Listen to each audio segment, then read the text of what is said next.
ஆதியாகமத்தின் புஸ்தகம் அதனுடைய 19வது அதிகாரம் 17வது வசனம். நீ அழியாதபடிக்கு மலைக்கு ஓடிப்போ என்றார். ஹல்லேலூயா. கர்த்தருடைய பரிசுத்த நாமம் மகிமைப்படுவதாக. நம்ம எல்லாருக்கும் தெரிந்த ஒரு சம்பவம். இந்த வார்த்தை லோத்துக்கும் லோத்துடைய குடும்பத்துக்கும் சொல்லப்பட்ட ஒரு வார்த்தை. நீ அழியாதபடிக்கு மலைக்கு ஓடிப்போ. ஆபிரகாம் மெசொப்பொத்தேமியா தேசத்தில் இருந்து அவன் கானான் தேசத்துக்கு புறப்பட்ட பொழுது அவனோடு கூட லோத்துவும் தன்னுடைய குடும்பத்தோடு கூட இணைச்சதான் புறப்பட்டு வந்தான். ஆனால் நடுவில் என்ன நடக்குது அப்படின்னா, 2 பேருடைய மெய்ப்பர்களுக்கு மத்தியில் என்னது பிரச்சனைகள் உண்டாகிறது. பிரச்சனை உண்டாக்குனதுனால 2 பேரும் நினைச்சதாங்க பிரிந்து போனார்கள். பிரிந்து போன பொழுது லோத்து தன்னுடைய குடும்பத்தோடு தன்னுடைய ஆடு மாடுகளோடு கூட சோதோம் கொமோரா பட்டணத்துக்கு நேராக அவன் பிரயாணப்பட்டு அந்த பட்டணத்துக்குள்ள அவன் கடந்து வந்தான். அங்கே குடியிருந்த பொழுது நடந்த ஒரு சம்பவம் தான் இங்கே என்ன செஞ்சிருக்கு சொல்லப்பட்டு இருக்கிறது. நம்ம எல்லாருக்கும் நல்லா தெரியும். அந்த சோதோம் கொமோராவுடைய பாவம் ஆண்டவருடைய சமூகத்தை போய் எட்டினது நிமித்தம் ஆண்டவர் அந்த சோதோம் கொமோராவை அழிக்கும்படியாக தேவன் என்ன செய்தார், இறங்கி வந்தார். அப்பதான் ஆபிரகாம்கிட்ட போய் சொல்லுகிறார். ஆபிரகாமுக்கு ஆண்டவர் தரிசனம் கொடுத்து சொல்லுகிறார், நான் இந்த சோதோம் கொமோராவை என்ன செய்ய போகிறேன், அழிக்க போகிறேன். அப்போ அவன் கர்த்தருடைய சமூகத்தில் நின்று என்ன செய்கிறான், விண்ணப்பம் பண்ணுகிறான். விண்ணப்பம் பண்ணின பொழுது ஆண்டவர் 10 நீதிமான் இருந்தால் அந்த தேசத்தை அழிப்பீரோ அப்படின்னு சொல்லி கேட்குறான். அப்படியே அவன் கேட்க அவன் ஒவ்வொரு காரியத்துக்கும் ஆண்டவர் என்ன செய்கிறார், ஆண்டவர் பதில் கொடுக்கிறார். 50 நீதிமான் 40 நீதிமான் அப்படின்னு சொல்லி ஜெபிக்க ஆண்டவர் இல்லை அப்படின்னு சொல்லிட்டு வருகிறார். ஆனால் அதுக்கு பிற்பாடு நீங்கள் பார்த்தீங்க அப்படின்னா 2 தூதர்கள் எங்கே கடந்து வருகிறார்கள், சோதோம் கொமோராவுக்குள்ளே கடந்து வருகிறார்கள். அவங்க உள்ளே வந்த பொழுது வாசலில் தான் யார் உட்கார்ந்துருக்கா, அந்த பட்டணத்தினுடைய வாசலில் தான் யார் உட்கார்ந்துருக்கிறா, லோத்து அவர்களை பார்த்த உடனே அவர்களை பணிந்து கொண்டு அவர்களை தன்னுடைய வீட்டுக்கு என்ன செய்கிறான், அழைக்கிறான். அவங்க வீட்டுக்கு அழைத்து கொண்டு வந்து வீட்டில் வச்சு என்ன செய்யறான், பராமரிக்கிறான். அன்றைக்கு ராத்திரியில் அந்த சோதோம் கொமோரா பட்டணத்தினுடைய அத்தனை பேரும் எங்கே வந்துட்டாங்க அப்படின்னாக்கி லோத்துடைய வீட்டு வாசலில் வந்து நிற்கிறாங்க. எதுக்கு, ஏன் அப்படின்னா அங்கே உள்ள பாவம் என்ன அப்படின்னா ஓரினை சேர்க்கை பாவம். அதனால தான் அவங்க அங்கே வந்து அவன் வீட்டை வந்து நிற்கிறாங்க. அவன் சொல்லுகிறான், என் வீட்டுக்கு வந்திருக்கிற விருந்தாளிகளை நான் என்ன செய்ய முடியாதுன்னா இப்படி அவமானப்படுத்த முடியாது, வேணா என் வீட்டில் வந்து பெண் பிள்ளைகள் இருக்கிறாங்க, அவங்கள வேணா எடுத்துக்கொள்ளுங்க அப்படிங்கிறாங்க. அப்படின்னாலும் அவங்க சம்மதிக்கவே இல்லை. அது நிமித்தம் கடைசியில் ஆண்டவர் வந்து லோத்துடைய குடும்பத்தை மாத்திரம் ஆண்டவர் காப்பாற்றுகிறார். அந்த சோதோம் கொமோரா பட்டணத்தை அக்கினியினால் என்ன செய்கிறார், சுட்டெரிக்கிறார். கர்த்தருடைய பரிசுத்த நாம மகிமைப்படுவதாக. நீங்கள் நல்லா கவனித்துக் கொள்ளுங்க. நான் இன்றைக்கு ஒரு சோதோம் கொமோரா பட்டணத்தை தேவன் அழிப்பதற்கு காரணம் என்ன, ஒரு 3 காரியங்கள் சொல்லிவிட்டு அதில் வந்து லோத்துடைய குடும்பத்தையும் ஆண்டவர் காப்பாற்றுகிறதற்கு காரணம் என்ன என்று சொல்லி ஒரு 3 காரியங்கள் மாத்திரம் உங்கள் மத்தியிலே சொல்லிவிட்டு நான் ஜெபிக்கும்படியாக விரும்புகிறேன். கர்த்தருடைய பரிசுத்த நாம மகிமைப்படுவதாக. நீங்கள் வேதத்தில் நீங்கள் பார்த்தீங்க அப்படின்னாக்கி ஆண்டவராகிய இயேசு கிறிஸ்து சொன்ன ஒரு காரியம் நம்ம எல்லாருக்கும் தெரியும். லோத்துடைய நாட்களில் நடந்தது போலவே மனுஷகுமாரனுடைய வருகையின் நாட்களிலும் என்ன செய்யும், நடக்கும். லோத்துடைய நாட்களில் எப்படி நடந்ததோ அதே போல மனுஷகுமாரனுடைய வருகையின் நாட்களிலும் நடக்கும் என்று சொல்லி ஆண்டவராகிய இயேசு கிறிஸ்து சொல்லி இருக்கிறார். அதனால தேவனுடைய பிள்ளைகள் ஆக்கிய நீங்களும் நானும் ஒருவேளை இந்த சம்பவம் வந்து ஒரு 5000 வருஷத்துக்கு முன்பாக நடந்த ஒரு சம்பவமாக இருக்கலாம். ஆனால் இது நமக்கு ரொம்ப தேவையான ஒரு சம்பவம். அதனால நம்ம இதை குறித்து தியானிக்க வேண்டியது ரொம்ப அவசியமாக என்ன செய்கிறது இருக்கிறது. இதில் 3 காரியங்கள் சொல்லுகிறேன். சோதோம் கொமோரா பட்டணத்தை தேவன் அழிப்பதற்கு காரணம் என்ன என்று சொல்லி ஒரு 3 காரியங்கள் மாத்திரம் உங்கள் மத்தியில் சொல்லிவிட்டு அடுத்தால ஒரு 3 காரியங்கள் சொல்லிவிட்டு நான் ஜெபிக்கும்படியாக விரும்புகிறேன். எடுத்து வாசிக்கலாம். முதலாவது லூக்கா சுவிசேஷகத்தின் புஸ்தகம் 17வது அதிகாரம் 28வது வசனம். லூக்கா 17:28.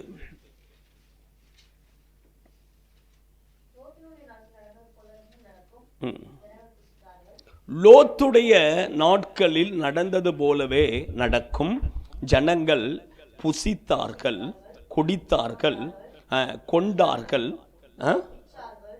விற்றார்கள், நட்டார்கள், கட்டினார்கள். ஹல்லேலூயா, ஹல்லேலூயா. அடுத்த வசனம்.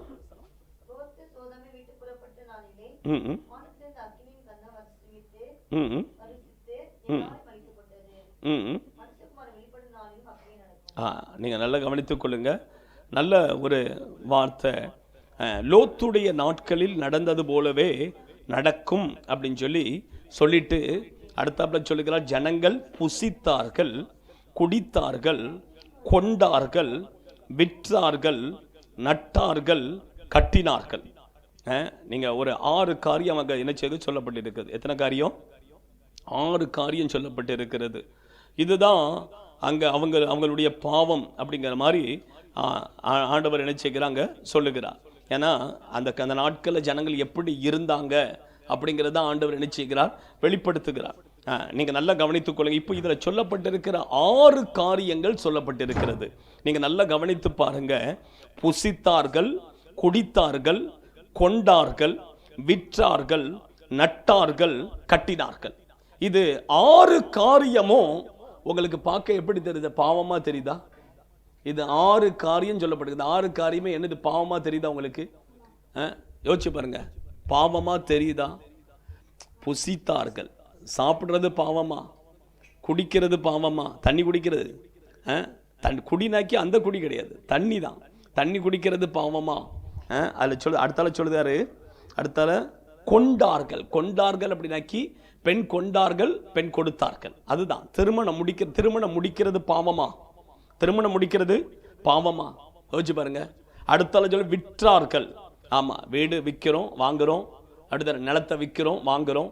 இது பாவமா? இல்லை பொருட்களை விற்கிறோம், இதெல்லாம் பாவமா? பாவம் இல்லை. நட்டார்கள். நட்டார்கள். ஆமா, நம்ம சாப்பிடணும் அப்படின்னாக்கி நம்ம நட்டு தான் ஆகணும். நடாமல் இருந்தால் எப்படி சாப்பிட்றது? அப்படித்தானே? அதுக்கப்புறம் கட்டினார்கள். கட்டினார்கள் அப்படின்னா என்னத்தை கட்டினாங்க? வீட்டை கட்டினாங்க. அப்போ இதெல்லாம் என்னது? பாவமா? யோசிச்சு பாருங்க.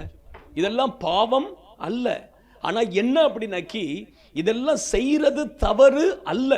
ஆனால் இவங்க இதுக்கு பின்னாடியே இருந்தாங்க. ஆனால் தேவனை தேடக்கூடிய உணர்வுள்ள இருதயம் அவர்களுக்குள்ள இல்லை. அவங்க மாத்திரம் அவங்களுடைய மைண்டு, அவங்களுடைய காரியங்கள் எல்லாம் அப்படின்னாக்கி நல்லா புசிக்கணும், நல்லா குடிக்கணும், நல்லா பெண் கொள்ளணும், பெண் கொடுக்கணும், நல்ல வீடுகளை கட்ட வேண்டும், நல்ல பிசினஸ் பண்ணணும். இதுதான் அவங்களுடைய மனதினுடைய நோக்கமாக காணப்பட்டது.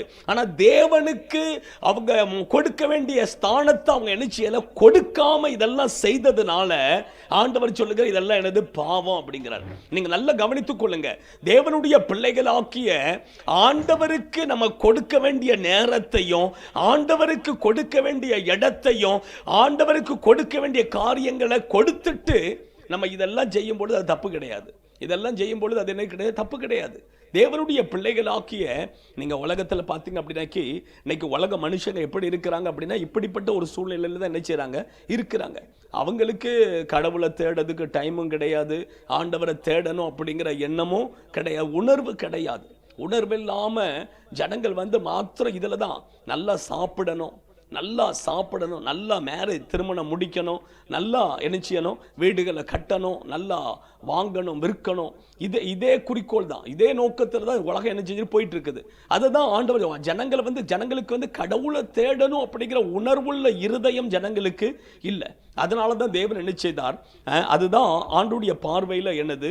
பாவம். ஆண்டவர் இல்லாம இதெல்லாம் செஞ்சா அது என்னது? பாவம். ஆமா, ஆண்டவர் இருந்து நம்ம இதெல்லாம் செஞ்சோம் அப்படின்னாக்கி அதுல என்ன கிடையாது? பாவம் கிடையாது. ஆமா, அதுதான் தேவனுடைய பிள்ளைகள் ஆக்கிய சோதோம் கொமோராவுடைய பாவம் அப்படின்னு சொல்லி ஆண்டவர் என்ன செய்கிறார் சொல்லுகிறார். அடுத்தபடியாக நீங்க ஆதியாகமத்தின் புஸ்தகம் 13வது அதிகாரம் 10வது வசனம். சோதோமின் ஜனங்கள் எப்படிப்பட்டவர்களாக ஏன் அழிச்சார் அப்படிங்கிறது தான் நம்ம பார்க்கிறோம்.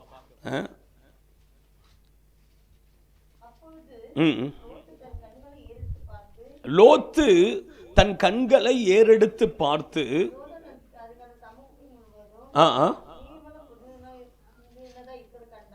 நீர்வளம் பொருந்தினதாக இருக்க கண்டான்.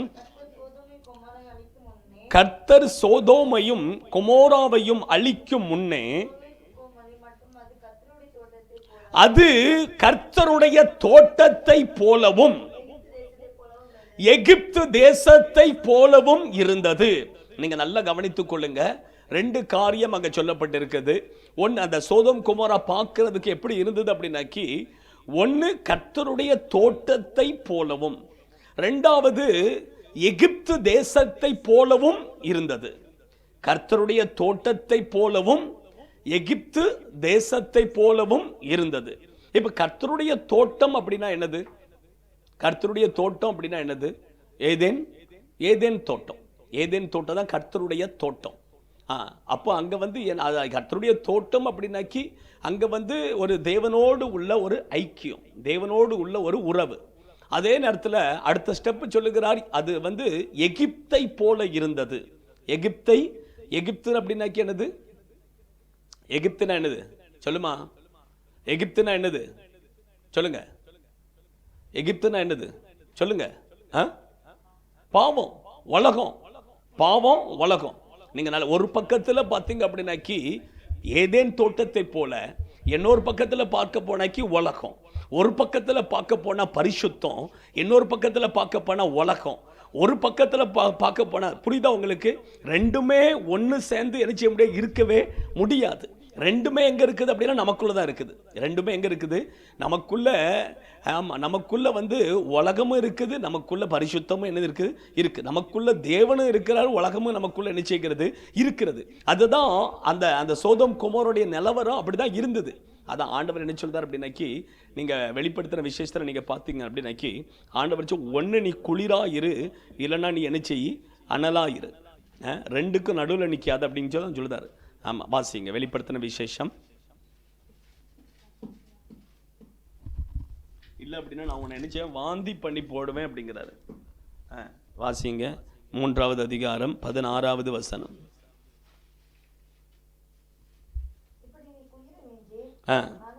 இப்ப 15 வாசிங்க. 15. உன் கிரியைகளை அறிந்திருக்கிறேன், நீ குளிரும் அல்ல அனலும் அல்ல, நீ குளிராயாவது அனலாயாவது இருந்தால் நலமாயிருக்கும். இப்படி நீ குளிரும் இன்றி அனலும் இன்றி வெதுவெதுப்பா இருக்கிறபடியினால் உன்னை என் வாயின் நின்று வாந்தி பண்ணி போடுவேன். எவ்வளவு அழகா ஆண்டவர் சொல்லுங்க பாருங்க. ஒன்னு நீ குளிராயிரு, இல்லைன்னா நீ என்ன செய்யி, இல்லைன்னா அனலாயிரு. ஒன்னு குளிராயிரு, இல்லைன்னா அனலாயிரு.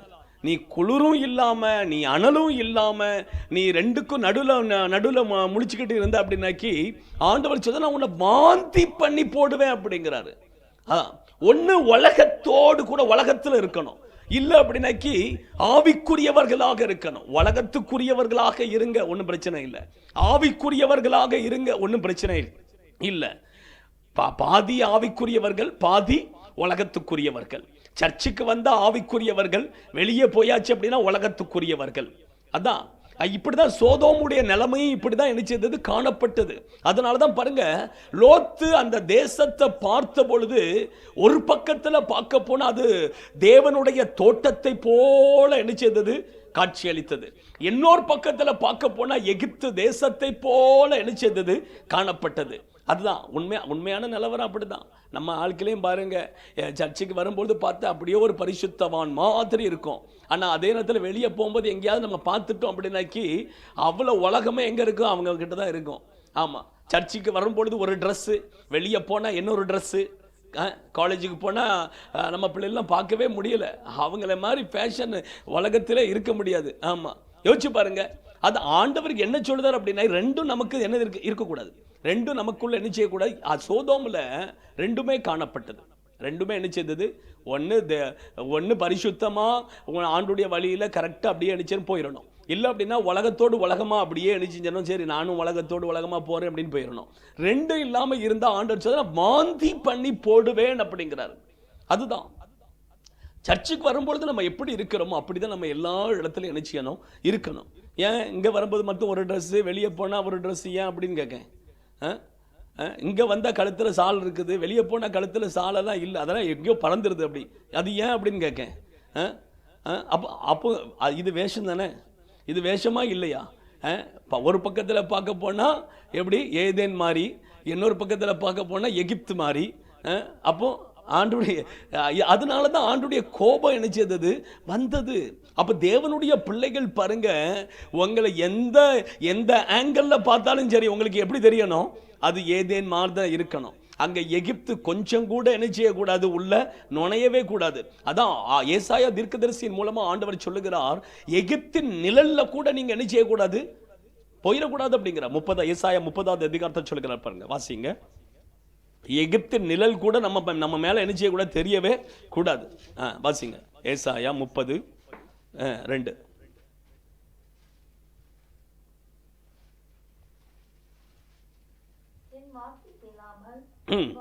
என் வாக்கை கேளாமல் பார்வோனின் பலத்தினாலே பலக்கவும் எகிப்தின் நிழலிலே ஒதுங்கவும் வேண்டும் என்று எகிப்துக்கு போகிறவர்களும் ஆகிய முரட்டாட்டம் உள்ள புத்திரருக்கு ஐயோ என்று கர்த்தர் சொல்லுகிறார். அப்ப பாருங்க, நான் என்ன சொல்றேன், எகிப்தின் நிழல்ல கூட போயிடக்கூடாது அப்படிங்கிறார். எகிப்தின் நிழல் கூட நம்ம மேல என்ன செய்யக்கூடாது, தெரியவே கூடாது.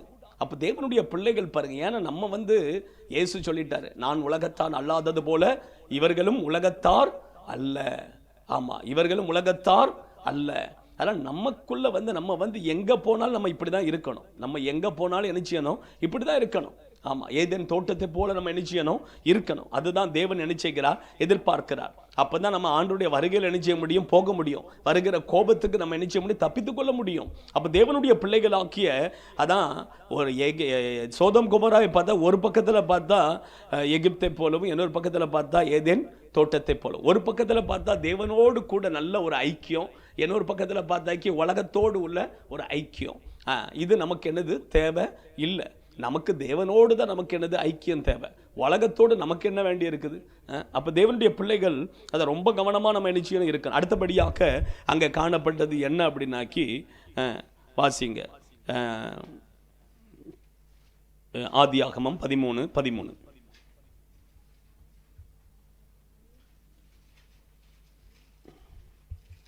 ஆதியாகமம் 13:13.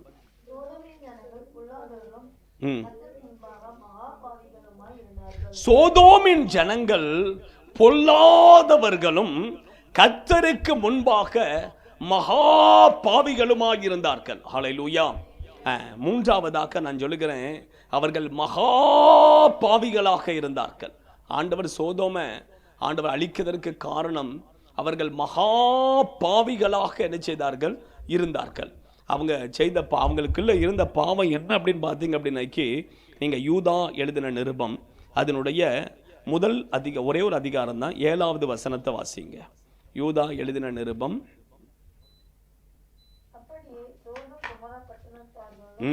சோதோம் குமோரா பட்டணத்தார்களும் அவைகளை சூழ்ந்த பட்டணத்தார்களும் அவர்களை போல விபச்சாரம் பண்ணி. முதல் பாவம் என்னது, விபச்சாரம்.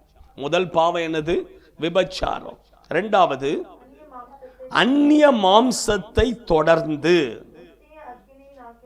நித்திய அக்கினியின் ஆக்கினையை அடைந்து.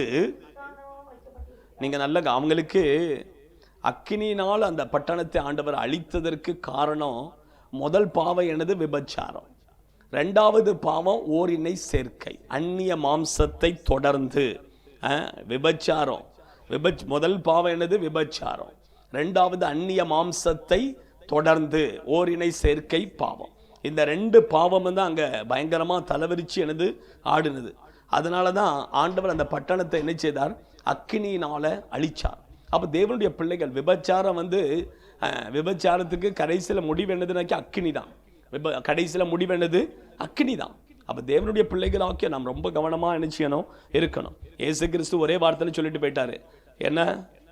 என்னது சொல்லுங்க, சொல்லுங்க, என்ன சொன்னார் இயேசு விபச்சாரத்தை குறித்து? என்ன சொன்னார் விபச்சாரத்தை குறித்து இயேசு என்ன சொன்னார்?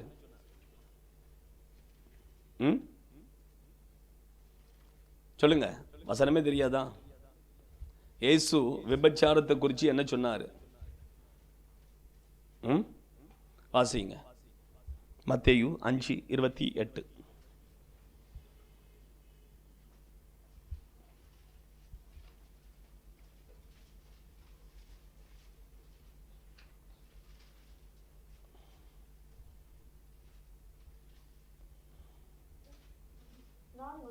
நான் உங்களுக்கு சொல்லுகிறேன், ஒரு ஸ்திரீயை இச்சையோடு பார்க்கிற எவனும் தன் இருதயத்தில் அவளோடு விபச்சாரம் செய்தாயிற்று. ஹல்லேலூயா.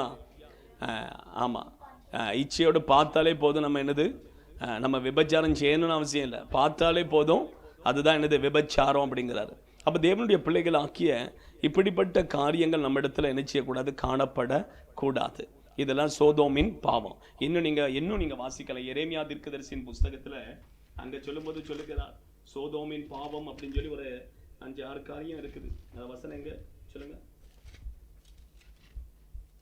எரேமியாலயா எசேக்கியேலயா?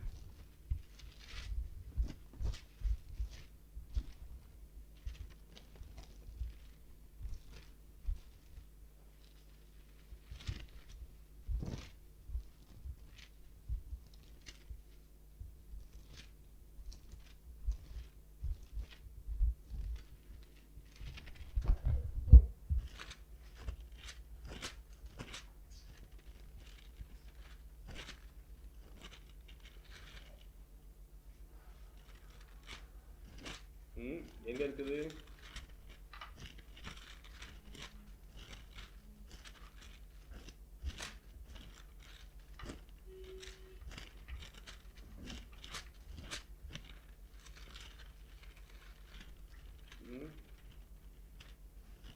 வாசிங்க. எசேக்கியேல் 16, எசேக்கியேல் 16:49.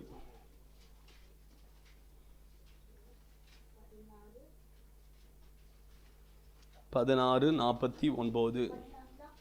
16 verses 49. இதோ கர்வமும் ஆகார திரட்சியும் நிர்விசாரமான சாங்க போங்கமாக்கிய இவைகளே உன் சகோதரியான சோதோமின் அக்கிரமம்.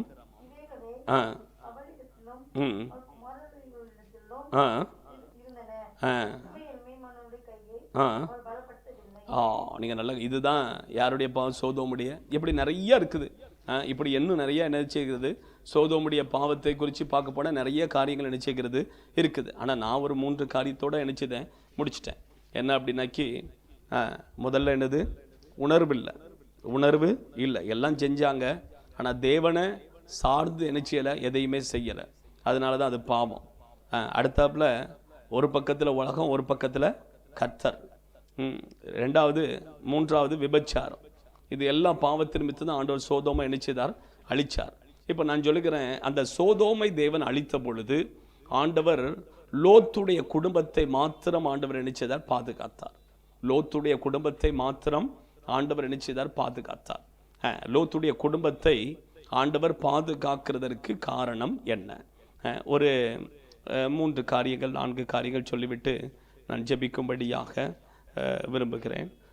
வாசிக்கலாம். முதலாவது ஆதியாகமத்தின் புஸ்தகம் 19வது அதிகாரம் 19வது வசனம். நான் ஷார்ட்டாக சொல்லுவேன், நீங்கள் அதை கரெக்டாக என்ன செய்யுங்க, பிடிச்சுக்கோங்க.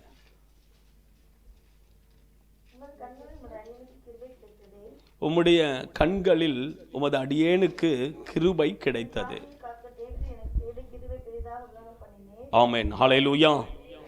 உம்முடைய கண்களில், உமது கண்களில் உமது அடியேனுக்கு கிருபை கிடைத்ததே. ஆமா, அதுதான் முதல் காரியம், கிருபை.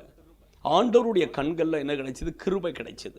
அதனால தான் அவன் பாதுகாக்கப்பட்ட, அவன் குடும்பமும் பாதுகாக்கப்பட்டது. தேவனுடைய பிள்ளைகளாக்கிய நான் சொல்லுகிறேன், நம்மக்கிட்ட எது இருந்ததோ இல்லையோ, ஆனால் ஆண்டவருடைய கிருபையை மாற்றம் நம்ம என்ன செய்யணும்? பெற்றுக்கொள்ளணும். ஆண்டவருடைய கிருபையை எப்படியாக்கில் என்ன செய்யணும்? பெற்றுக்கொள்ளணும். ஆமாம், அதான் வேதம் சொல்லுகிறது. எபேசியர் 2:8 சொல்லப்பட்டிருக்கு, கிருபையினாலே ரட்சிக்கப்பட்டீர்கள். எப்படி ரட்சிப்பு எப்படி கிடைக்கும்? ரட்சிப்பு அப்படிங்கிறது ஒரே நாளில் முடிஞ்சு போகக்கூடிய காரியம் கிடையாது. நிறைய பேர் நினைக்கிறாங்க என்ன அப்படின்னாக்கி, சொல்லுவாங்க நான் ரட்சிக்கப்பட்டுட்டேன் அப்படிம்பாங்க. ரட்சிக்கப்பட்டுட்டேன், அது உண்மைதான். நம்ம ரட்சிக்கப்பட்டது உண்மைதான். ரட்சிக்கப்பட்டு முடியலை. அது ரட்சிப்பு ரட்சிப்பு இப்போ தான் நினச்சிருக்கு ஆரம்பம் ஆயிருக்குது.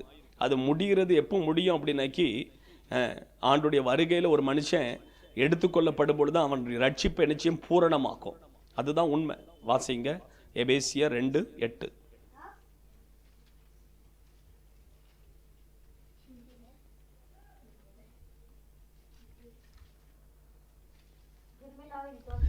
கிருபையினாலே விசுவாசத்தை கொண்டு ரட்சிக்கப்பட்டீர்கள்.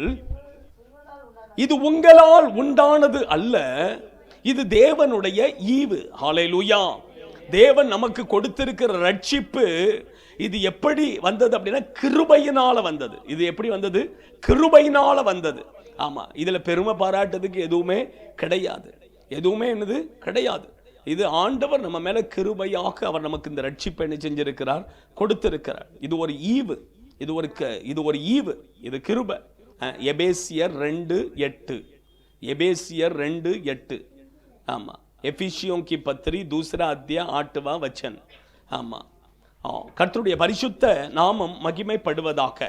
அப்போ நமக்கு கிடைச்சிருக்கிற ரட்சிப்பு, இந்த பாவ மன்னிப்பு. ரட்சிப்புனா என்னது? பாவ மன்னிப்பு. இந்த பாவ மன்னிப்பு எப்படி கிடைச்சது அப்படின்னா கிருபையினால கிடைச்சது. இது வேற எதுவுமே கிடையாது. இந்த ரட்சிப்புக்கு நீங்களும் நானும் எதையுமே நிச்சயம் செய்யலை. செஞ்சதெல்லாம் யாரு? இயேசுதான். ஆமா, அதனால இது நமக்கு கிருபையாக கிடைத்த ரட்சிப்பு.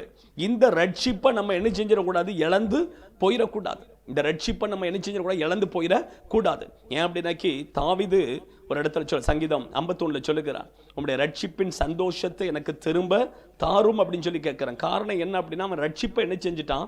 இழந்து போயிட்டான். ரட்சிப்பை என்ன செஞ்சுட்டான்? இழந்து போயிட்டான். வாசிங்க சங்கீதம் 51.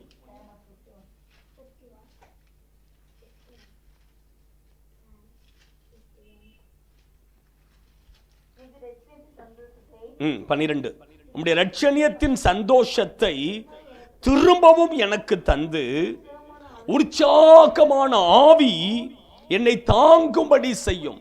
காரணம் என்ன அப்படின்னாக்கி தாவீது அவனுக்கு தேவன் கொடுத்திருந்த அந்த ரட்சிப்பை அவன் என்ன செஞ்சிட்டான்? இழந்துட்டான். ரட்சிப்பின் சந்தோஷத்தை இழந்துட்டான். அதனாலதான் அவன் சொல்லுகிறான், ஆண்டவரே திரும்ப எனக்கு அந்த ரட்சிப்பின் சந்தோஷத்தை எனக்கு திரும்ப தாரும் அப்படின்னு சொல்லி என்ன செய்கிறான்? ஆண்டவர்கிட்ட கேட்கிறான். அப்போ தேவனுடைய பிள்ளைகள் நீங்க பாருங்க, அதில் அந்த ஒரே வசனத்தில் நிறைய காரியம் அடங்கி இருக்குது. என்ன அப்படின்னாக்க உங்களுடைய ரட்சிப்பின் சந்தோஷம், ரட்சணியத்தின் சந்தோஷம். ஒரு மனுஷனுக்குள்ள ரட்சிப்பு இருக்குது அப்படிங்கிறது எப்படி அறிந்து கொள்ளுகிறது அப்படின்னாக்கி அவனுக்குள்ள முதல்ல என்ன இருக்கும் அப்படின்னா சந்தோஷம் இருக்கும். முதல்ல என்ன இருக்கும்? என்ன இருந்ததோ இல்லையோ ஆனால் எப்படி இருப்பான்? சந்தோஷமா இருப்பான். ரெண்டாவது, உற்சாகமான ஆவி என்னை தாங்கும்படி செய்யும். உற்சாகமா இருப்பாங்க. ஆவிக்குரிய வாழ்க்கையில் எப்படி இருப்பாங்க? உற்சாகமா இருப்பாங்க. அதுதான் அதுக்குரிய அடையாளம். அதுதான் அதுக்குரிய என்னது? அடையாளம். ஆமா, அதனால தான் அவன் சொல்லுகிறான், உம்முடைய ரட்சணியத்தின் சந்தோஷத்தை திரும்பவும் எனக்கு தந்து உற்சாகமான ஆவி என்னை தாங்கும்படி செய்யும். அப்போ பாருங்க, தேவனுடைய பிள்ளைகள் பாருங்க, சில ஆட்கள் பார்த்தீங்க அப்படியே நல்ல உற்சாகமாக இருப்பாங்க. திடீர்னாப்பில் பார்த்தீங்க அப்படின்னாக்கி என்ன செஞ்சிருவாங்க? அப்படியே டம்முன்னு கீழே விழுந்து கிடப்பாங்க. காரணம் என்ன அப்படின்னாக்கி அங்கே என்னது? ரட்சிப்பை இழந்தாச்சு. எங்கேயோ ரட்சிப்பை என்ன செஞ்சாச்சு? விட்டாச்சு. அதுதான் காரணம். ஆமாம், இருதயத்தில் பாருங்க ஒரு சந்தோஷம் இருக்காது. என்னதான் இருந்தாலும் ஒரு சந்தோஷம் நினைச்சு. காரணம் என்னன்னு? ரட்சிப்பை எங்கேயோ என்ன செஞ்சாச்சு? இழந்தாச்சு. அதுதான் காரணம். அப்போ தேவனுடைய பிள்ளைகள் ஆக்கிய பாருங்க, ஏன் சொல்லுகிறேன் அப்படின்னா தாவீது அந்த ரட்சிப்பை இழந்தான். ஆனா அவன் திரும்ப தேவ சமூகத்தில் நினைச்சதான் கண்ணீரோடு கூட கேட்க, ஆண்டவரே அந்த ரட்சிப்பின் சந்தோஷத்தை எனக்கு திரும்ப தாரும் என்று சொல்லி கேட்ட பொழுது ஆண்டவர் திரும்ப அவனை என்ன செய்தார்? தூக்கி எடுத்து நிறுத்தி அந்த ரட்சிப்பின் சந்தோஷத்தை திரும்ப அவனுக்கு என்ன செய்கிறார்? கொடுக்கிறார். அப்ப தேவனுடைய பிள்ளைகள் பாருங்க, இது எப்படி கிடைக்குது அப்படின்னாக்கி இந்த ரட்சிப்பு கிருபையினால நமக்கு என்ன செய்கிறது? கிடைக்கிறது. ரெண்டாவது அந்த கிருபை லோத்துடைய மீது, லோத்து குடும்பத்தின் மீதும் இருந்ததுனால ஆண்டவர் அவர்களை பாதுகாத்தார். ரெண்டாவது வாசிங்க ஆதியாகமத்தின் புஸ்தகம் 19:1-2.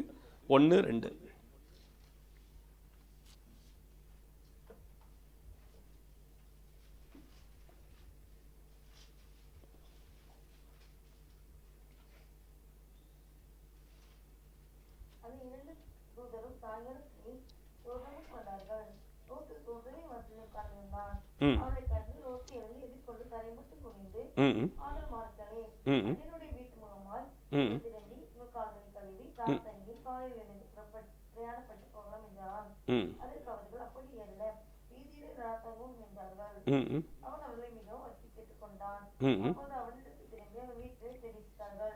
இப்போ நல்லா கவனித்துக் கொள்ளுங்க. ரெண்டு காரியம், ரெண்டு தூதர்கள் என்ன செய்கிறார்கள், எங்கே வருகிறார், சோதோம் குமாரா தேசத்திற்கு என்ன செய்கிறார், வருகிறார்கள். அந்த வாசலில் தான் யார் உட்கார்ந்து இருக்கிறா அப்படின்னாக்கி லோத் என்ன செய்கிறான், வாசலில் உட்கார்ந்து இருக்கிறான். லோத் எங்கே உட்கார்ந்து இருக்கிறான், வாசலில் உட்கார்ந்து இருக்கிறான். தேவனுடைய பிள்ளைகளாக்கிய அந்த லோத்து இவங்களை பார்த்த உடனே ஓடி போய் அவங்க காலில் விழுந்து என்ன செய்கிறான், வணங்குகிறான். இவங்களை பார்த்த உடனே காலில் விழுந்து என்ன செய்கிறான், வணங்குகிறான். ஆனால் இவங்க நீங்கள் இவங்க ரெண்டு பேரும் யார் அப்படின்னா தூதர்கள். ரெண்டு பேரும் யாரு, தூதர்கள். அதுக்காண்டி அவங்க தூதர் மாதிரி போல, தூதன் மாதிரி என்ன செய்யலை, போகலை. அவங்க சாதாரண மனுஷங்களை போல தான் என்ன செய்கிறாங்க, போகிறாங்க. ஆமாம், இவன் அவங்கள பார்த்த உடனே அப்படியே காலில் போய் விழுந்து வணங்கி அவங்கள சொல்லுகிறான், நீங்கள் ராத்திரி எங்கள் வீட்டில் என்ன செய்யணும், தங்கணும் அப்படிங்கிறான். அப்போ அவங்க சொல்லுகிறாங்க, இல்லை இல்லை இல்லை, வீட்டிலலாம் நாங்கள் தங்க மாட்டோம், நாங்கள் வெளியே என்ன செஞ்சிடும், நாங்கள் தங்கிடுவோம் அப்படின்னு சொல்லுகிறாங்க. இல்லை இல்லை, நீங்கள் கண்டிப்பாக என்ன செய்யணும், நீங்கள் எங்கள் வீட்டில் தான் தங்கணும் அப்படின்னு சொல்லி வருந்தி என்ன செய்கிறான், கேட்கிறான். இப்போ பாருங்க, நீங்கள் நல்லா கவனித்துக் கொள்ளுங்க. இப்போ இவன் வருந்தி கேட்டதுனால அந்த ரெண்டு தூதர்களும் இவங்க வீட்டுக்கு போகிறதற்கு என்ன செய்தாங்க, சம்மதித்தாங்க. நீங்கள் நல்லா கவனித்துக் கொள்ளுங்க. இதுதான் பெரிய ஒரு காரியம். இதுதான் அவனுடைய ரட்சிப்புக்கு அவன் பாதுகாக்கப்படுகிறதற்கு ஒரு காரணம்.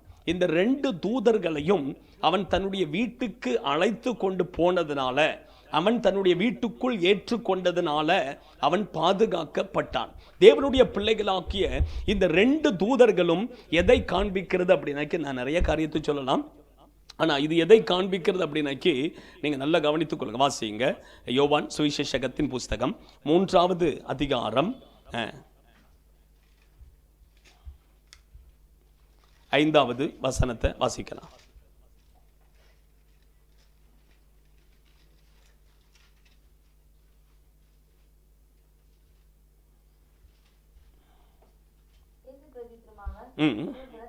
இயேசு பிரதியுத்தரமாக, ஒருவன் ஜலத்தினாலும் ஆவியினாலும் பிறவாவிட்டால் அவன் தேவனுடைய ராஜ்யத்தில் பிரவேசிக்க மாட்டான். மெய்யாகவே மெய்யாகவே உங்களுக்கு சொல்லுகிறேன். ஹல்லேலூயா. இந்த ரெண்டு தூதர்களை ஏற்றுக்கொள்ளுகிறது என்பது எதை காண்பிக்கிறது அப்படின்னாக்கி, ஒன்று ஞானஸ்நானம், ரெண்டாவது பரிசுத்த ஆவியின் அபிஷேகம். இது ரெண்டும் நமக்கு என்னது தேவை. ரட்சிக்கப்பட்டா மாத்திரம் போதாது, ஞானஸ்நானம் என்ன செய்யணும், எடுக்கணும். ஞானஸ்நான சத்தியத்துக்கு நம்ம என்ன செய்யணும், கீழ்ப்படியணும். அந்த ஞானஸ்நான சத்தியத்தை நம்ம ஏற்றுக்கொண்டு அதற்கு கீழ்ப்படியும் பொழுது அப்பதான் நம்ம என்ன செய்ய முடியும், பாதுகாக்க முடியும். அடுத்தபடியாக பரிசுத்த ஆவியின் அபிஷேகம். இது ரெண்டுமே நமக்கு ரொம்ப முக்கியமான ஒன்று. அதனால தான் இயேசுவே சொன்னார் பாருங்க, ஒருவன் ஜலத்தினாலும் ஆவியினாலும் பிறவாவிட்டால் அவன் தேவனுடைய ராஜ்யத்தில் பிரவேசிக்க மாட்டான். இது ரெண்டுல ஏதாவது ஒன்றை ஏற்றுக்கொண்டு ஒன்றை தள்ளுனா கூட என்ன செய்யாது, நடக்காது. யோசிச்சு பாருங்க, ரெண்டையுமே நம்ம என்ன செய்யணும், ஏற்றுக்கொள்ளணும். ஞானஸ்நானமும் நமக்கு என்னது தேவை, பரிசுத்த ஆவியின் அபிஷேகமும் நமக்கு தேவை. இது ரெண்டுமே இருந்தாதான் நம்ம எங்க போக முடியும், பரலோக ராஜ்யத்துக்குள்ள பிரவேசிக்க முடியும் என்று ஆண்டவராகிய இயேசு கிறிஸ்துவே மெய்யாக்கவே மெய்யாக்கவே நான் உனக்கு சொல்லுகிறேன் அப்படின்னு சொல்லிட்டு போயிட்டாரு. அப்ப யோசிச்சு பாருங்க, இது ரெண்டுமே நமக்கு என்னது தேவை. சிலர் நினைக்காங்க என்ன அப்படின்னா, ஞானஸ்நானம் நமக்கு எதுக்கு, சிலர் அப்படிதான், ஞானஸ்நானம் நமக்கு வேண்டாம், நமக்கு பரிசுத்த ஆவியின் அபிஷேகம் கிடைச்சாலே போதும். இல்லை, அப்படி கிடையாது. ரெண்டுமே நமக்கு என்னது தேவை, ரெண்டுமே நமக்கு தேவை. ஞானஸ்நானமும் தேவை, பரிசுத்த ஆவியின் அபிஷேகமும் நமக்கு என்னது தேவை. அப்போ இது ரெண்டையும் அவர்கள் என்ன செய்தாங்க, ஏற்றுக்கொண்டார். ரெண்டு தூதர்களையும் அவன் என்ன செய்தான், ஏற்றுக்கொண்டான். அதனால தான் அவன் என்ன செய்தான், பாதுகாக்கப்பட்டான். இப்போ அவன் ரெண்டு தூதர்களையும் ஏற்றுக்கொண்ட பிற்பாடு என்ன நடக்குது அப்படின்னாக்கி, அன்னைக்கே ராத்திரியில முழு சோதோம் கொமோரா பட்டணத்தில் உள்ள அத்தனை புருஷர்களும் எங்க வந்து நிற்கிறாங்க, லோத்துடைய வீட்டு வாசல்ல நிற்கிறாங்க. இப்போ லோத்து வெளியே போய் அவங்க கிட்ட பேசுகிறான். அவங்ககிட்ட போய் என்ன செய்யறான், பேசிட்டு இருக்கிறான். எப்பா, உன் வீட்டுக்கு வந்திருக்கிற புருஷர்களை நீ என்ன செய், இன்னைக்கு வெளியே அனுப்பு அப்படிங்கிறாங்க. இன்னைக்கு என்ன செய்யணும், வெளியே அனுப்பு அப்படிங்கிறாங்க. அவன் சொல்லுகிறான், இல்லை இல்லை, அவங்க என் வீட்டுக்கு வந்திருக்கிற விருந்தாளிகள், நான் அவங்கள என்ன செய்ய முடியாது, வெளியே அனுப்ப முடியாது. என் வீட்டில் வேணா 2 ஸ்திரீகள் இருக்கிறாங்க, பெண்கள் இருக்கிறாங்க, என் பெண்களை வேணா நான் என்ன செய்கிறேன், வெளியே அனுப்புகிறேன் அப்படிங்கிறான். ஆனாலும் அவங்க என்ன செய்யற, கேட்க ரெடியாக இல்லை. அதனால தூதர்கள் பார்த்தாங்க, 2 பேருடைய கையையும் பிடிச்சு என்ன செய்தாங்க, இது லோத்துடைய கையை பிடிச்சு உள்ள இழுத்தாங்க, கதவை அடைச்சிட்டாங்க. கதவை அடைச்ச பிற்பாடு இப்ப என்ன நடக்குது அப்படின்னாக்கி, ஆண்டவர் வந்து அவங்களுக்கு குருட்டாட்டம் பிடிக்க பண்ணினார். என்ன பண்ணாரு? அவங்க கண்ணு குருடாகல, அவங்களுக்கு என்ன தெரியல, வாசல் மட்டும் கிடைக்கல. அவங்க வீட்டை சுத்திக்கிட்டே பார்க்கற, சுத்தி வராங்க, வாசல் எங்கன்னு சுத்தி பார்க்க வாசலே கிடைக்க மாட்டேங்குது. வாசல் நினைச்சல கிடைக்கல. லாஸ்ட்ல அங்க சொல்லப்பட்டிருக்குது, அந்த வசனத்தை நீங்க வாசிப்பே அவங்க சுத்தி வாசலை தேடி டயர்ட் ஆயிட்டாங்க. வாசிங்க ஆதியாகமம் 19.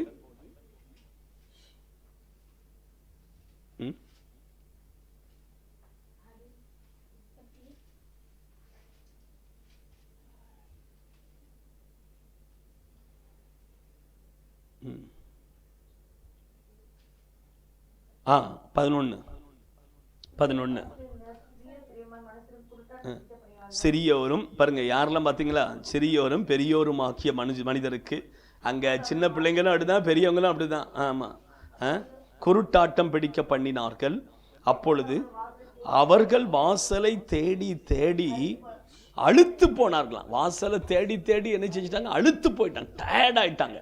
வாசலை தேடி வாசல் கிடைக்கவே இல்லை. யோசிச்சு பாருங்க. அப்ப ஆண்டுடைய பிள்ளைகள் ஆக்கிய அதுக்கு பிற்பாடு தான் ஆண்டவர் 3வது ஒரு காரியத்தை அவங்க செய்தாங்க. 3வது ஒரு காரியம் ஆண்டவர் சொல்றாரு, வாசிங்க 12 வாசிங்க. இவ்விடத்தில் இன்னும் உனக்கு யார் இருக்கிறார்கள்? மருமகனாவது உன் குமாரராவது உன் குமார்த்திகளாவது பட்டணத்தில் உனக்குரிய எவராவது இருந்தால் அவர்களை இந்த ஸ்தலத்தில் இருந்து வெளியே அழைத்து கொண்டு போ. இப்ப யார் சொல்லுதா? தூதர்கள் வந்து லோத்தை பார்த்து சொல்லுகிறாங்க, இவ்விடத்தில் உனக்கு இன்னும் யாராகிலும் உண்டா அப்படின்னு சொல்லி கேட்கிறாரு. இப்போ அவன் சொல்லுகிறான், என் மகள்களை திருமணம் முடிக்க இருக்கிற 2 மருமக்கமார் என்ன செய்றாங்க, இருக்கிறாங்க. 2 மருமக்கமார் இருக்கிறாங்க. இப்போ நீங்க நல்லா கவனித்துக் கொள்ளுங்க. இப்ப யார் அந்த மருமக்கமார்ட்ட யார் போகிறா அப்படின்னாக்கி, இந்த தூதர்கள் போகல. என்ன செய்யல, போகல. நீங்க நல்லா கவனித்துக் கொள்ளுங்க. யார் போகிறா? லோத்து தான் என்ன செய்கிறான், 2 மருமக்கமார்ட்டையும் போய் சொல்லுகிறான், ஆண்டவர் இந்த சோதோம் கொமோராவை என்ன செய்ய போகிறார், அழிக்க போகிறார். அதனால நாங்க வந்து இந்த சோதோம் கொமோரா விட்டு காலி பண்ணி வெளியே போக போறோம், நீங்களும் வந்தீங்கன்னா தப்பிப்பீங்க. அவங்க வந்து என்ன செய்தாங்க, இவங்க பார்த்து சிரிக்க தான் செஞ்சாங்க. வாசிங்க எங்க 14.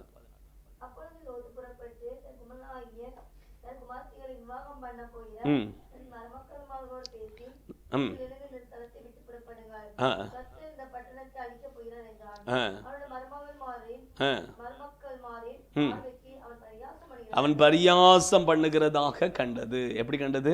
ஆமா, தேவனுடைய பிள்ளைகள் பாருங்க, உங்களுக்கு எனக்கு தான் தெரியும் உண்மை என்ன அப்படிங்கிறது, உங்களுக்கு எனக்கும் தெரியும். இப்போ நம்ம என்ன செய்யணும் அப்படின்னாக்கி, நம்ம போய் நமக்குரியவர்களிடத்தில் நம்ம நினைச்சு சுவிசேஷத்தை அறிவிக்கணும், சொல்லணும். அதுதான் உண்மை. தூதர்கள் போய் சொல்லல. யார் அனுப்புனாங்க? லோத்தை தான் அனுப்புனாங்க. ஆண்டுடைய பிள்ளைகளாக்கி நான் என்ன சொல்லுகிறேன் அப்படின்னாக்கி, ஆண்டவர் வந்து யார்கிட்டையும் போய் சொல்ல மாட்டாரு, நம்ம தான் போகணும். நம்ம தான் நமக்கு நம்முடைய ரிலேட்டிவ்ஸ், நமக்கு அறிமுகமானவர்கள், நமக்கு தெரிந்தவர்கள், நம்ம உற்றார் உறவினர் நண்பர்கள் யாவரிடத்திலும் நாம் தான் போய் என்ன செய்யணும், சுவிசேஷத்தை அறிவிக்கணும். அது நம்மேல் விழுந்த கடமை.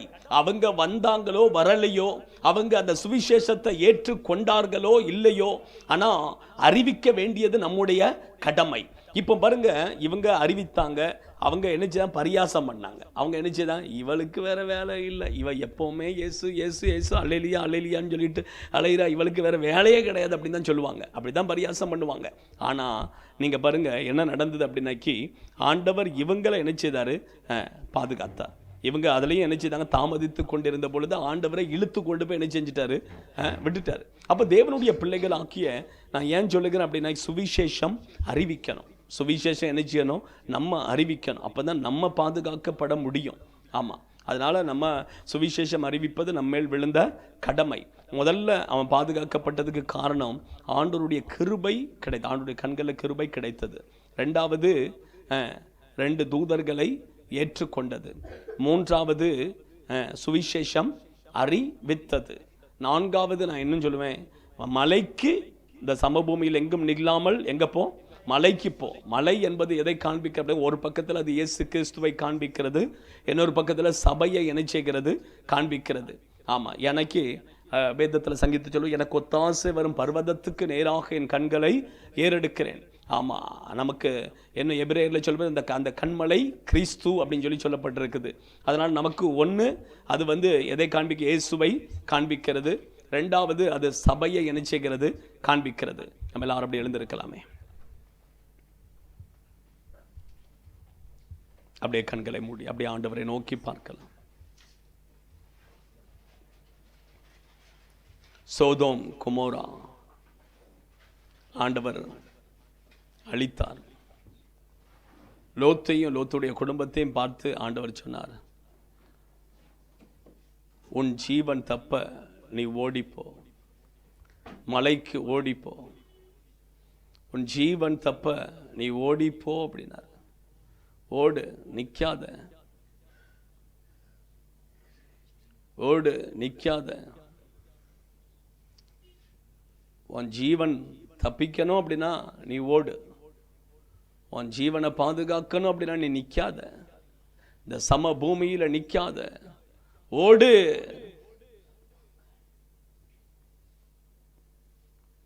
அதான் 3 காரியம் சொன்னேன். சோதோம் குமாரை பட்டணத்தை ஆண்டவர் அழிக்கிறதற்கு காரணம், அந்த பட்டணத்தில் 6 காரியம் காணப்பட்டது. ஆனால் அந்த 6 காரியம் செய்கிறது பாவம் அல்ல. ஆனால் அவங்களுக்கு உணர்வு, கடவுளை தேடணும் அப்படிங்கிற உணர்வு இல்லை, ஆண்டவரை தேடணும் அப்படிங்கிற உணர்வு இல்லாமல் இந்த 6 காரியத்துக்கு தான் அவங்க முதலிடம் கொடுத்தாங்க. வேதம் சொல்ல, முதலாவது தேவனுடைய ராஜ்யத்தை அவருடைய நீதியையும் தேடு, அப்பொழுது வெகாம. இந்த 6 காரியத்துக்கு பின்னாடி போனதுனால ஆண்டவர் அந்த பட்டணத்தை, அந்த தேசத்தை அழித்தார். ரெண்டாவது நான் சொன்னேன், ஒரு பக்கத்தில் பார்க்கும் பொழுது அது ஏதேன் தோட்டத்தை போல, இன்னொரு பக்கத்தில் பார்க்கும் பொழுது அது எகிப்தை போல. தேவனுடைய பிள்ளைகளாக்கிய உலகம் நமக்கு வேண்டாம். ஒரு பக்கத்தில் பார்க்கும் பொழுது நம்ம பரிசுத்தம், இன்னொரு பக்கத்தில் பார்க்கும்பொழுது உலகம். சபைக்கு வந்தால் ஒரு மாதிரி, சபைக்கு விட்டு வெளியே போயாச்சுன்னா ஒரு மாதிரி, சபைக்கு வரும் பொழுது ஒரு ட்ரெஸ்ஸு, வெளியே போகும் பொழுது வித்தியாசமான ட்ரெஸ்ஸு. இதுதான் சோதோமின் ஜனங்களுடைய நிலைமை. அதனால தான் ஆண்டவர் அழித்தார். 2 எஜமானுக்கு ஊழியம் செய்ய முடியாது, உலகத்துக்கும் தேவனுக்கும் ஊழியம் செய்ய முடியாது. ஒன்று நீ குளிராயிரு, இல்லைன்னா அனலாயிரு. குளிரும் இல்லாமல் அனலும் இல்லாமல் நடுவில் வெதுவெதுப்பாக இருந்தால் ஆண்டு வச்சா வாந்தி பண்ணி போடுவேன் அப்படிங்கிறாரு. ஒப்பு கொடுக்கலாமே. மூன்றாவது, அந்த பட்டணத்தினுடைய பாவம் பெரிதாக இருந்த விபச்சாரம், அந்நிய மாம்சத்தை பின்தொடர்கிறது. இந்த பாவங்கள் நம்ம இடத்துல காணப்படக்கூடாது. லோத்துடைய குடும்பத்தை ஆண்டவர் பாதுகாக்கிறதற்கு காரணம், ஆண்டவருடைய கண்கள் அவனுக்கு கிருபை கிடைத்தது, கிருபை கிடைத்தது, கிருபை கிடைத்தது. தேவனுடைய பிள்ளைகள் ஆக்கிய நீங்கள் எதை பெற்றுக்கொண்டுங்களோ இல்லையோ, கிருபையை பெற்றுக்கொள்ளுங்க. கிருபையினால தான் நமக்கு ரட்சிப்பு, கிருபையினால தான் நமக்கு ரட்சிப்பு, கிருபையினால நமக்கு ரட்சிப்பு. ரட்சிப்பை இழந்துடாதுங்க, ரட்சிப்பை இழந்து போகவே கூடாது. ரட்சிப்பை காத்து கொள்ள வேண்டும், ரட்சிப்பை காத்து கொள்ள வேண்டும், ரட்சிப்பை இழந்துடக்கூடாது. ரெண்டாவது சொன்ன 2 தூதர்களை ஏற்றுக்கொண்டார்கள். 2 தூதர்கள் என்பது ஞானஸ்நானம், இன்னொன்று பரிசுத்த ஆவியின் அபிஷேகம். ரட்சிக்கப்பட்டால் மட்டும் போதாது, ஞானஸ்நான சத்தியத்துக்கு கீழ்ப்படியணும். பரிசுத்த ஆவியின் அபிஷேகத்தை பெற்றுக்கொள்ள வேண்டும். இது ரெண்டு இருந்தால் தான் ஒரு மனுஷன் பரலோக ராஜ்யத்துக்குள்ளே பிரவேசிக்க முடியும்.